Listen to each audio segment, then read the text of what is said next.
Trial in absentia এর মাধ্যমে বিচার ও সাজা হলেও আপিলের বিধান কিভাবে প্রযোজ্য হবে?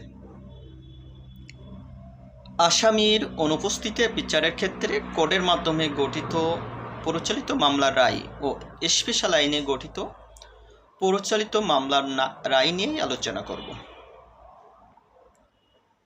আসামিকে উপস্থিত করার জন্য বা উপস্থিত হওয়ার জন্য পলাতক আসামির বিষয়ে the code of criminal procedure 1898 এর 339 বি ধারা অনুযায়ী সব ব্যবস্থা নেওয়ার পরেও যদি আসামি উপস্থিত না হয় বা তাকে গ্রেপ্তার করা সম্ভব না হয়, তবে উক্ত ধারার বিধান অনুযায়ী তার অনুপস্থিতিতে বিচার হয় এবং বিচারে যদি তার শাস্তি হয়, তবে তাকে গ্রেপ্তার হওয়ার পর শাস্তি কার্যকর হবে মর্মে আদেশ দেওয়া হয়।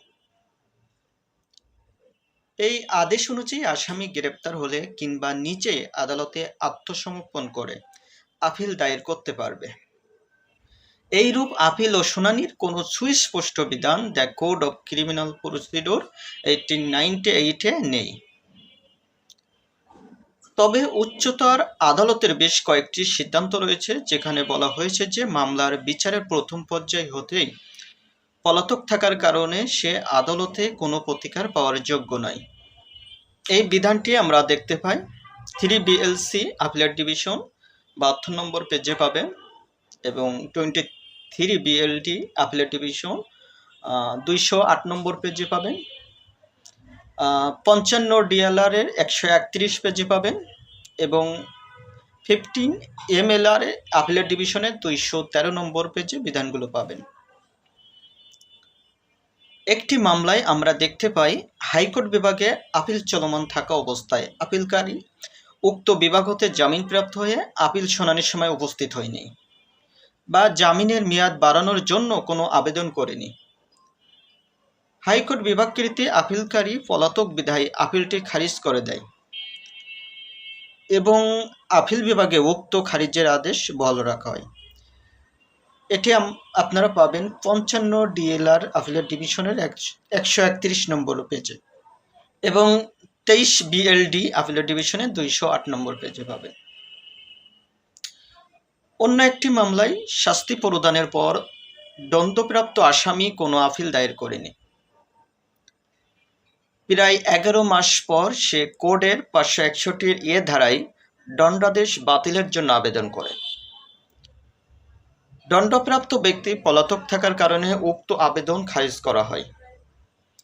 আপিল বিভাগে লিভ পিটিশন দায়ের করা হলে ইহা একই কারণে খারিজ করা হয়। এই বিধানটি পাবেন আপনি 3 BLC আপিলেট ডিভিশনে 72 নম্বর পেজে। কোনো আসামির ক্ষেত্রে তার অনুপস্থিতিতে বিচারের যে প্রক্রিয়া রয়েছে তা সঠিকভাবে অনুসরণ করা না করে বিচার সম্পূর্ণ করে পলাতক আসামিকে শাস্তি দেওয়া হয়েছে, অথবা যখন পলাতক আসামি আদালতে উপস্থিত হয়ে সে যে মামলার বিষয় কিছুই জানত না তা সন্তোষজনকভাবে প্রমাণ করতে পারে।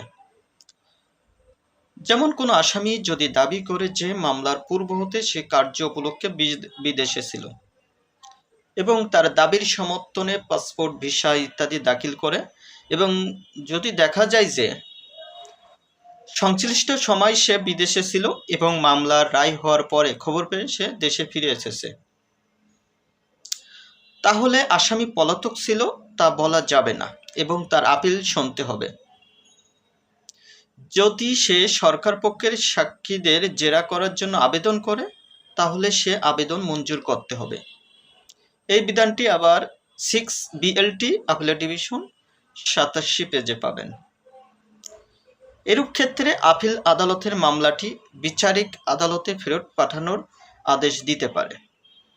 ট্রায়াল ইন অ্যাবসেন্সিয়া এর স্টেপগুলো হলো, প্রথমে সমন সাথে ওয়ারেন্ট জারি করবে, দ্বিতীয়ত পত্রিকায় নোটিশ প্রদান করবেন, এরপর হাজির না হলে অ্যাবসকন্ডিং ঘোষণা করবেন, এরপর রাষ্ট্রীয় কাউন্সিল নিয়োগ করবেন, তারপরে ট্রায়াল ইন অ্যাবসেন্সিয়া শুরু হবে।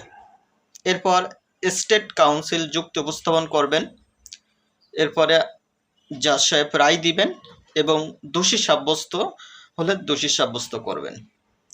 ট্রায়াল ইন অ্যাবসেন্সিয়া এর রায়ের বিরুদ্ধে আপিল করার সুস্পষ্ট কোনো বিধান নেই। তবে স্পেশাল আইনে কিছু বিধান পাওয়া যায়, যা অন্য কোনো দিন আলোচনা করব।